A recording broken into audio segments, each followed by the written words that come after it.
हुज़ूर सल्लल्लाहु अलैहि वसल्लम ने एक सहाबी हज़रत मास को यमन का गवर्नर बनाया था, और जब गवर्नर बनाया तो सरकार ने उनको कुछ बातें कही थी, जिनमें एक बात ये भी कही थी कि ला तवक्कन वालिदैक, ऐ मास गवर्नर हो गए हो लेकिन अपने माँ बाप की नाफरमानी हरगिज़ न करना, माँ बाप की इताअत करना। वही न मरा कान तखरुजा मिन अहलिका व मालिका, अगर तुझे हुक्म दे कि घर छोड़ दे, माल छोड़ दे तो सब कुछ छोड़ देना, लेकिन माँ बाप की नाफरमानी न करना। इसलिए लोगों, माँ बाप की इताअत करो। रमज़ान का महीना आ रहा है, रोज़े रखो, रोज़े रखो।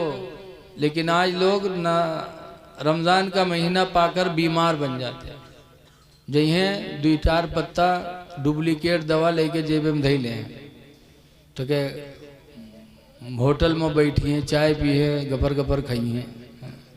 कोई देखे तो कह रहे यार रमज़ान है यार, यार देखो ना कत्ती बीमारी है, दवा देखो कत्ती ली है। अरे तुम किसको दिखा रहे हो? रोज़ा तुम खुदा के लिए रख रहे हो, बंदों को क्यों दिखा रहे हो? जिस खुदा के लिए रख रहे हो वो खुदा तो दिलों की हरकतों को भी जानने वाला है। आज आला हजरत के मानने वाले, मसले के आला हजरत जिंदाबाद नारा लगाते हो खूब, लेकिन आला हजरत की जिंदगी भी कभी देखा तुमने? आला हजरत फाजिल बरेलवी का बचपना था, बहुत छोटे थे। रमज़ान का महीना आया तो पहला रोज़ा रखा उन्होंने। जब रोज़ा रखा तो उनके अब्बा अम्मा बहुत खुश, बरेली में दावत कर दिया, पूरे बरेली में दावत बांट दी कि आज मेरा बेटा ज़िंदगी का पहला रोज़ा रखा है, आज साथ में सबको इफ्तारी करना है। दावत बढ़ गई, इंतज़ाम होने लगा। ज़ोहर का वक्त आया तो आला हजरत का चेहरा सूख गया, होठें सूख गई। बचपना था, काफ़ी छोटे थे। अब्बा ने देखा तो उनको लेके गए घर में, दरवाज़ा बंद किया, खिड़की बंद किया। फिर आला हजरत के अब्बा एक खीर प्याली के लेके आए, एक प्याली खीर की लेके आए। कहा बेटा अभी 5 घंटा रोज़ा इफ्तारी में बाकी है, तुम्हारी हालत ख़राब है बेटा, खा लो खीर, पानी पी लो, मैंने दरवाज़ा बंद कर लिया, खिड़की बंद कर दिया। तो आला हजरत ने क्या जवाब दिया था बचपन में? कहा था अब्बा ये दरवाज़ा खिड़की आपने बंद किया है कि लोग हमें न देख सकें, मैं खा लूँ? अब्बा क्या रोज़ा मैंने बरेली वालों के लिए रखा है? क्या लोगों के लिए मैंने रोज़ा रखा है? अब्बा जिस खुदा के लिए मैंने रोज़ा रखा है वो खुदा इस बंद घर में भी देख रहा है, मैं रोज़ा नहीं तोड़ सकता। आला हजरत ने हिम्मत किया, अल्लाह ताला ने मदद की, और शाम को बरेली वालों के साथ आला हजरत ने रोज़ा इफ्तार किया। और आज हम आला हजरत के मानने वाले रमज़ान का रोज़ा नहीं रखते। ऐ लोगों, आ रहा है रमज़ान, हदीस पाक में है कि रमज़ान के आने पर मुसलमान खुश होता है। सरकार ने फरमाया कि रमज़ान के आने पर मुसलमान खुश होता है, और रमज़ान के जाने पर मुसलमान गमगीन होता है। आ रहा है, खुशियाँ मनाओ कि रहमतों बरकतों वाला महीना आ गया, रोज़ा रख लो। लेकिन मुसलमान खाए में है सबसे आगे, सबसे आगे। बहुत पहले ज़माने की बात है, 3 लोग घर से निकले सफ़र में, एक मुसलमान, एक यहूदी और एक ईसाई, तीनों सफ़र में निकले। घर से जब ले गए रहे ख़त्म होएगा, भूखे हुए तो परेशान काफ़ी थे। किसी को रहम आया तो एक प्याली खीर दे दिया किसी ने, तो तीनों खीर दे के बैठे, कहीं यार भूख सबका लगी है और खीर यक्के प्याली है, सब लोग खावा जाए तो कोई भला ना होए, तो एक आदमी खाए ले तो कम से कम कोई भला तो हो जाए। तो कहीं हाँ बात तो सही है, लेकिन भूख तीनों में लगी खाए को, तो कहीं नहीं खीर रख दिया जाए और सो जावा जाए। सुबह उठा जाए, जिके ख्वाब सबसे बढ़िया देखे जो कोई, वही खीर खाए ली। पंचायत हो गए, खीर रख दी, तीनों लेट गए, सोए गए। यहूदी ईसाई के हैं नींद आवत आवत देर लाग, मुसलमान जैसे लेटा वैसे आंखें बंद की और नाक बजावे शुरू की। वो यहूदी ईसाई सोचिन कि मुसलमान सोएगा है, भाई ख्वाब देखी, उठी खीर खाई तो हम लोग सोए जे जल्दी से। वो उन्हों दोनों सोए गए। और दोनों सोए गए। मुसलमान का बगैर खाए कहाँ नींद आवे वाली। जब वो दोनों सोए गए वह मुसलमान उठा और खीर के प्याली उठे, खीर खीस, पानी पीस, उसके बाद आराम से सोवा। अब जब सुबह भे तो वो दोनों तो जल्दी से उठ गए कि उठो जल्दी ख्वाब बयान किया जाए जी के अच्छा ख्वाब वो खीर खाई। और मुसलमान का है उठे, उसके काम पहले से तमाम है। जब सुबह दोनों उठे वो का उठावें तो जहर बिल्टे वहर वो बिल्टी जाए, वहर से उठाए तो ही करवट से उठाए तो वो करवट, तो क्या जबरदस्ती उठाए के बैठा ही नहीं। उसके बाद जब वो बैठा तो कहीं इसका बात, तो कहने यार ख्वाब बयान करो जी के ख्वाब अच्छा हो खीर खाए। तो मुसलमान कहे तो भाई बताओ तुम लोग क्या देखे हो। तो ईसाई बोला कि आज मैंने आसमानी ख्वाब देखा। लोग ज़मीन का देखते, मैंने आसमान का देखा। कहा कैसे? कहा मेरे पैगंबर हज़रत ईसा अलैहिस्सलाम आए और वो मुझे बेदार किए, फिर ले कर के गए पहले आसमान पे, दूसरे पे, तीसरे पे, चौथे तक मुझे ले कर के गए। 4 आसमानों की सैर मैंने किया है। आज मैंने ख्वाब आसमानी देखा है, लिहाजा वो खीर मैं खाऊंगा। तो यहूदी बोला कि सुनो, अगर तुम्हारे पैगंबर आए थे, ईसा अलैहिस्सलाम तुमको चौथे आसमान तक ले गए थे, तो हमारे पैगंबर मूसा अलैहिस्सलाम भी आए थे। उन्होंने मुझे उठाया और दुनिया की सैर कराने के बाद आसमानों पे लेके गए और छठे आसमान तक लेके गए। 2 मंजिला में तुमसे ऊंचा गया था, इसलिए मेरा ख्वाब तुमसे अच्छा है, वो खीर मैं खाऊंगा। और मुसलमान बैठ आंखें मिलमिलावे तो उसे कहें तुम क्या देखो, तुम बताओ। तो मुसलमान ने कहा क्या बताएं, जैसे मैं सोया वैसे मेरे पैगंबर हजरत मोहम्मद सल्लल्लाहु अलैहि वसल्लम आए। उन्होंने कहा उठ, सुबह रोज़ा रखना है, सहरी नहीं खाएगा, उठ जल्दी सहरी खा, तुझे सुबह रोज़ा रखना है। तब मैं उठा, मैंने सहरी खाई, रोज़े की नियत कर ली। तो दोनों बोले का खाए? कहीं का खाए, खीर के अलावा और कुछ रहा है? कहीं हाँ कत्ता खाए, कहीं कत्ता हमारा रहीबे करे। अब दोनों बहुत खफा, कहीं यार तुम बड़े बेवफा निकले, हम लोगों को भी जगा लेते। तो मुसलमान कहा था तुम चौथे आसमान पर रहे, छठे पर रहे, कतना चिल्ला थी, हालत खराब हो गया, हम खाए लिया क्या करिए। हाँ। मुसलमान खाने में बहुत आगे। हाँ। ऐ लोगों खाओ लेकिन पाक चीज़ खाओ। कुरान में कुलो मिन तय्यबाति मा रज़क़नाकुम, अल्लाह फरमाता वो पाक चीज़ खाओ जो हमने तुमको अता किया है। अपनी चीज़ खाओ, हलाल चीज़ खाओ। बहरहाल है लोगों, रमज़ान का महीना आ रहा है, रोज़ा रख लो, तरावी की नमाज जमात से पढ़ो और अपने इमाम की कदर करो। आज इमामों को लोग बड़ी गिरी निगाह से देखते हैं। ये नमाज में कमाल कब पैदा हो? अल्लाह के रसूल फरमाते अल इमाम ज़ामिनुन, इमाम तुम्हारी नमाजों का जिम्मेदार है, जामिन है तुम्हारी नमाजों का। वल मुअज्जिनु मुअतमिनुन, और अजान देने वाला तुम्हारी नमाजों का अमीन है। अमीन यानी अमानत में है उसकी, तुम्हारी नमाज उसकी अमानतों में है। जब इमाम जिम्मेदार है, इमाम की तौहीन करोगे, बुराई करोगे तो नमाज में नूर कहाँ से पैदा होगा? इसलिए लोगों अपने इमाम की कदर करो। इमाम की कदर करोगे अल्लाह तुमसे राजी हो जाएगा। अपने मदरसे के मुदर्रिस की कदर करो। आज लोग तो मुदर्रिस का नौकर समझते, इमाम का नौकर समझते। लेकिन ज़रा ज़िंदगी देखो अल्लाह वालों की। बगदाद के बादशाह थे हारून रशीद, बादशाह थे। उनके 2 लड़के थे, अमीन और मामून। बगदाद में मदरसा चलता था इमाम मोहम्मद का। तो हारून ने इमाम मोहम्मद को बुलवाया, कहा मेरे यहाँ आकर के दोनों बच्चों को पढ़ा दिया करो। हम लोग हुए तो घी हुई कि चलो बादशाह की है, ट्यूशन पढ़ावे पाएगी। लेकिन इमाम मोहम्मद कहते हैं सुनो, मेरे पास इतना टाइम नहीं, मदरसे में भेजो। अच्छा ठीक है, भेज दिया। हफ्ता 10 दिन गुजरा, फिर एक दिन हारून घोड़े पर बैठे और गए इमाम मोहम्मद के मदरसे में कि देखे मेरा बच्चा पढ़ता है कि खेलता है। जब वहाँ पहुँचे तो देखा कि इमाम मोहम्मद वज़ू कर रहे थे और वज़ू का आखिरी हिस्सा पैर धुल रहे थे, और हारून बादशाह का लड़का अमीन लोटा लिए पानी डाल रहा था। हारून बादशाह ने देखा, घोड़े से उतरे और जिस कोड़े से घोड़े को मारते थे उसी कोड़े से अपने लड़के को मारने लगे। तो इमाम मोहम्मद कहते हैं, हारून क्यों मार रहे हो? मैं उस्ताद हूँ, क्या मेरी खिदमत नहीं कर सकता? तो हारून बादशाह कहते हैं, हुजूर मैं इसलिए नहीं मारता कि आपके पैर पे पानी डालता है, मैं इसलिए इसको मारता हूँ कि अल्लाह ने इसको 2 हाथ दिए। इसको चाहिए था कि एक हाथ से पानी डालता, दूसरे हाथ से आपके पैर को धुलता, तब अल्लाह इस इल्म दीन की बरकत अता फरमाता। एक हाथ कमर पे रखे है, एक हाथ से पानी डालना, आप अपने हाथों से अपना पैर धुल रहे हैं। इसको दीन की दौलत जब मिलेगी, जब एक हाथ से पानी डालेगा, दूसरे हाथ से आपके पैरों को धुलेगा।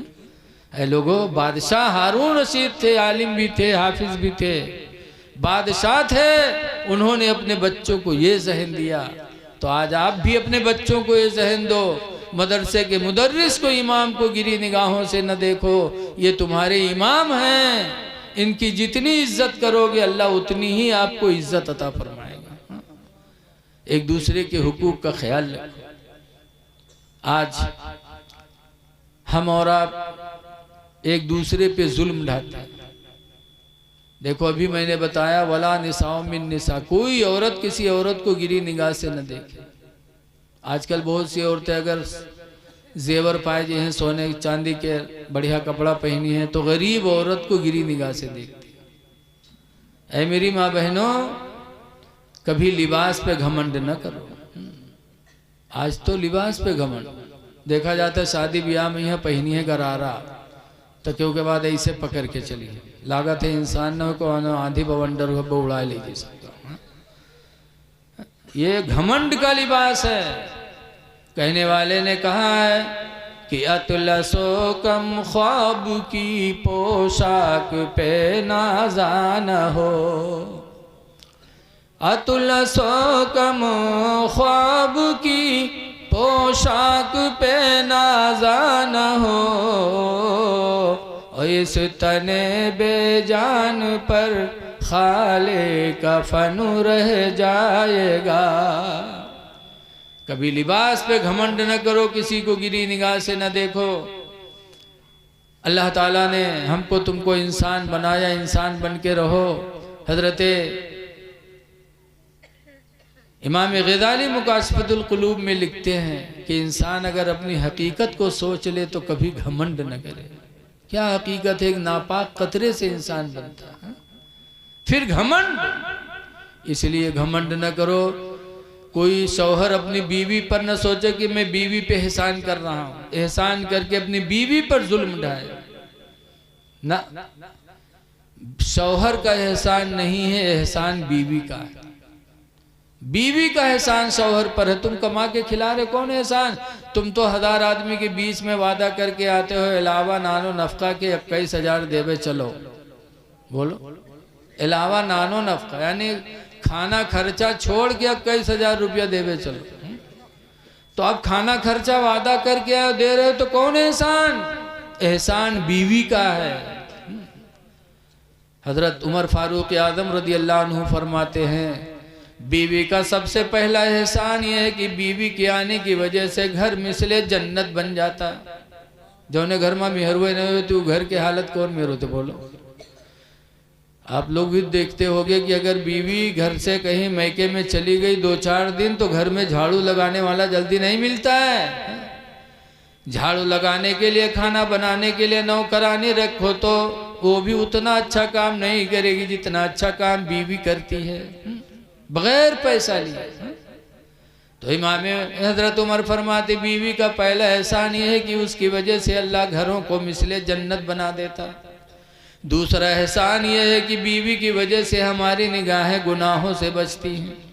बीवी की वजह से इंसान ज़िना से बच जाता है। ये बीवी का कितना बड़ा एहसान है।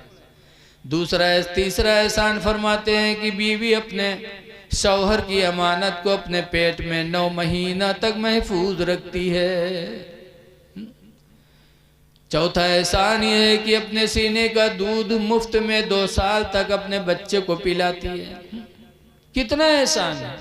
इसीलिए अल्लाह के रसूल सल्लल्लाहु अलैहि वसल्लम की बीवी हज़रत खदीजा का जब इंतकाल हो गया, याद रखो सरकार की 11 बीवियाँ थीं, 11 में से सिर्फ एक बीवी से बच्चे हुए, 10 से नहीं हुए। 11 में किससे हुए? खदीजा से। और खदीजा के जब इंतकाल हो गया, हज़रत आयशा से शादी किया। हज़रत आयशा जवान थी, तो जब हुजूर हज़रत आयशा के बिस्तर पे लेटते थे और करवट बदलते थे तो कहते थे, हाय मेरी खदीजा, हाय मेरी खदीजा, हाय मेरी खदीजा।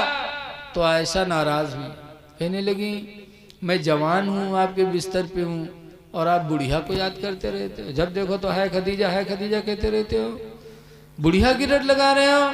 तो सरकार ने क्या फरमाया था? कहा आयशा मैं खदीजा को कभी नहीं बुला सकता, इसलिए कि खदीजा के पेट से अल्लाह ने हमें औलादें अता फरमाई, खदीजा के पेट से अल्लाह ने हमें साहिब औलाद बनाया है। जब रसूलुल्लाह ने अपनी बीवी का एहसान माना है तो हम लोगों को भी मानना चाहिए। लड़के कहाँ मिल जाएंगे? अगर मेहरुआ न हो तो कोनो दुकान जहाँ से गुडुआ पप्पो खरीद ला। बोलो, बीवी की वजह से अल्लाह औलाद देता है, इसलिए लोगों बीवियों का एहसान मानो और बीवियों से कोई गलती हो जाए तो उनको मारो ना, उन पर जुल्म न ढाओ, क्योंकि अल्लाह ने तुम्हारे पास उनको अमानत के तौर पर दिया है, उनकी कद्र करो। इसीलिए कुरान करीम में अल्लाह ने फरमाया आशिरूहुन्ना बिल मारूफ, ऐ लोगों अपनी औरतों के साथ हुस्ने सुलूक करो। ये कमअक्ल है, कमअक्ली की बुनियाद पर इनसे गलतियां होती हैं। मैं एक हदीस में पढ़ रहा हूँ, फिर मैं अपनी तकरीर ख़त्म कर रहा हूँ। अन अबी सईद अल-खुदरी क़ाला खरज रसूलुल्लाह सल्लल्लाहु अलैहि वसल्लम फ़ी अदहा फ़त्रिन इलल मुसल्ला। हुजूर ईद या बकरीद के दिन ईदगाह निकले। हुजूर के ज़माने में औरतें भी नमाज़ पढ़ने ईदगाह में जाती थी, तो औरतों का भी मजमा था ईदगाह में। फमर्रा अलन निसा, तो सरकार औरतों के पास से गुजरे। फ़क़ाल या माशरन निसा, तो सरकार ने फरमाया ऐ औरतों तसद्दक़ना, तुम सब सदका किया करो। ऐ औरतों सदका किया करो। क्यों? इन्नी रअयतुकुन्ना अक्सरा लिन्नारी, इसलिए कि मैंने तुम्हारी तादाद जहन्नम में ज़्यादा देखी है। ऐ औरतों सदका करो, तुम्हारी तादाद जहन्नम में ज़्यादा है। जब औरतों ने सुना तो सवाल किया, कुलना व बिमा या रसूल अल्लाह, औरतों ने कहा अल्लाह के रसूल ऐसा क्यों कि हमारी तादाद जहन्नम में ज़्यादा, मर्द कम, ऐसा क्यों? तो हुजूर ने 3 वजहें बताई थी। नंबर 1 पर फरमाया था तकफुरुनल अशीरा, तुम शौहरों की नाफरमानी करती हो, शौहर की नाफरमानी तुमको जहन्नम में लेके जाएगी, तुम शौहरों की नाशुक्री करती हो। आज औरतें बहुत नाशुक्री, अगर इनके जत्ती फरमाइश हो सब पुरियावा करो तो कहीं तुम तो हमार आँखों के तारा हो, तुम तो हमारे दिल के टुकड़ा हो, और जहाँ यक्कुम चूक्यो वो कहती मर नहीं जाते पूरे घिनका टेके देखे रोज नहीं, जिंदगी भर हमका जलाइस। हाँ, एक बात मैया सारी जिंदगी की कहानी खत्म। हमेशा ये नाशुक्री करती। हमरे उधर एक मुसलमान हैं, लेकिन नमाज कभू नहीं पढ़ा थे, टोपी कभू नहीं उतारा था, टोपी हमेशा लगाए रही हैं, और नमाज कभू नहीं पढ़े जाते तो गांव वाले उनका पंडित कहे लगे। तो जब उनका पंडित तो मेहरुआ लकब पंडित है, मेहरुआ लकब बहुत जल्दी पावा था। बेचारा हाफिज जी 10 साल हाफिजा करे थे तब हाफिज बना थे, जहाँ निकाह में पहुँचे वह हाफिजाइन होगी। ऐसे डॉक्टर के निकाह में गई डॉक्टर आइन, तो उनके नाम पंडितैन पड़ गया। एक दिन मछली बिकाई छोटकई हुआ शहरी, तो पंडित लिहिन, तो कि जब पंडितैन बना के रखी न खाना खातिर बोलेन पंडित बैठे, तो निकाल के दिहिन। जब पंडित खाइन तो कड़ुआन, तो कहीं नारे करुआत का है रे, का धोए नहीं है, सही कहा। तो पंडितैन कहा था तू है जू जरना, तो सब दिन जू जा रहे हमार, कभू तू सही कहे सब दिन लेकिन लगाए, कहीं नहीं सही बात कड़ुआत है रे। तो पंडित बिटियावा से अपने कहीं कहीं तू खा के देख, जब बिटियावा कहिस तो वो कहिस हाँ अम्मा करुआत है। तो पंडित कहा थे अरे निमकौरिक तेलवा धरा रहा चूल्हे थे वही तो नहीं डाल दिए रे माँ। जब पंडितन देखें तो कड़वा तेल के शीशी भरी धरी और निमकौरिक तेल के शीशी खाली। तब पंडितन मुंह ठोका था कहें हाँ हम जान नहीं पाए निमकौरिक तेलवा ही डाल दिए। बताओ मछली में डारे बैठी निमकौरिक तेल और मर्द कहे कड़वात है तो कहा थे तुहे जू जरना। बताओ औरतों की नाशुक्री औरतों को जहन्नम में लेके जाएगी। दूसरे नंबर पर सरकार फरमाते व तकस्सुरुन लाना, और दूसरी वजह है कि तुम लोग बद्दुआएं ज्यादा करती हो, बद्दुआ की वजह से तुम जहन्नम में जाओगे। लिहाजा है मेरी माँ बहनों, शौहर से नाराज हो तो बद्दुआ ना करो, लड़कों से नाराज हो तो बद्दुआ ना करो, बद्दुआ तुम्हारी तुमको जहन्नम में लेके जाएगी। लेकिन आज बद्दुआ में बहुत माहिर है। मियाँ बीवी में एक जगह झगड़ा हुआ, जब मर्द मेहरारू में झगड़ा हुआ तो मर्दवा हारेगा, जब हारेगा तो दुआ मांगेला कैसे या अल्लाह हम झूठे हुए तो हमका उठा लो, या झूठी हुए तो इका उठा लो, या अल्लाह हम झूठे हुए तो हमका उठा लो, या झूठी हुए तो इका उठा लो। वह मेहरू वो कुछ फैलाए दिया कैसे या अल्लाह यूँ झूठा हो तो इका उठा लो, और या अल्लाह हम झूठी हुए तो हमका बेवा कह दो, या अल्लाह ये झूठा हो तो इका उठा लो, और हम झूठी हुए तो हमका बेवा कह दो। यानी मरे लोट बोट मर्दवा है। हाँ मेहरुआ बेवा कब होते जब मर्द मरे थे तभी तो। हाँ? बहुत होशियार। है माँ बहनों बद्दुआएं न करो। और तीसरी वजह सरकार ने फरमाया था कि तुम नाकिसुल अक्ल हो, तुम्हारा दीन भी कम है, तुम्हारी अकल भी कम है। मर्दों का दीन ज्यादा, औरतों का दीन कम, इसलिए कि औरतों के कुछ दिन ऐसे भी हैं जिसमें औरतों से नमाज माफ हो जाती है। बोलो, लेकिन मर्द से कहूँ माफ होते नहीं होते। मर्द इमाम बन सकता है, औरत इमाम नहीं बन सकती। औरतों का दीन कम है, अकल भी कम है, तो कम अकली की बुनियाद पे अगर इनसे कोई गलती हो जाए तो इन पर हाथ न उठाया करो, न मारो न तलाक दो, बल्कि सब्र करके जिंदगी गुजार लो। हदीस पाक में जो अपनी औरत की बदतमीजी पर सब्र करके जिंदगी गुजारेगा, अल्लाह ताला उसे क़यामत के दिन हजरत अय्यूब के सब्र का सवाब अता फरमाएगा। इसलिए सब्र करो, मारो पीटो ना। रसूलुल्लाह सल्लल्लाहु अलैहि वसल्लम के निकाह में 11 बीवियां, लेकिन सरकार ने कभी मारा? पूछा गया या निसा नबी ज़रबकुन्ना रसूलुल्लाह, ए नबी की बीवियों ये बताओ क्या रसूलुल्लाह ने तुम लोगों को कभी मारा? कुल्ना मा ज़रबना रसूलुल्लाह शय्यन क़त्तु बियदिही। हुजूर की बीवियों ने कहा कि अल्लाह के रसूल ने हम लोगों को कभी किसी चीज से नहीं मारा। तो न मारो और न तलाक दो, बल्कि सब्र करके और इनकी गलतियों को माफ कर दिया। कुरान में अल-काज़िमीन अल-ग़ैज़ा, गुस्से को पी जाने वाले, वल आफ़ीना अनिन नासी, और लोगों की खताओं को माफ़ कर देने वाले, वल्लाहु युहिब्बुल मोहसिनीन, अल्लाह एहसान करने वालों को अपना महबूब बना लेता है। अल्लाह ताला हमको आपको इन तमाम बातों पे अमल करने की तौफीक अता फरमाए। जो कुछ कहा गया अल्लाह इसे कबूल फरमाए। आप हजरात जाए ना, देखो स्टेज पर अल्हम्दुलिल्लाह बड़ी अच्छी अच्छी आवाज़ के मालिक बैठे हैं जो बेहतरीन अंदाज में आपको नाते नबी सुनाएंगे। जब तक आप सुनेंगे आपका वक्त इबादत में लिखा जाएगा। अल्लाह ताला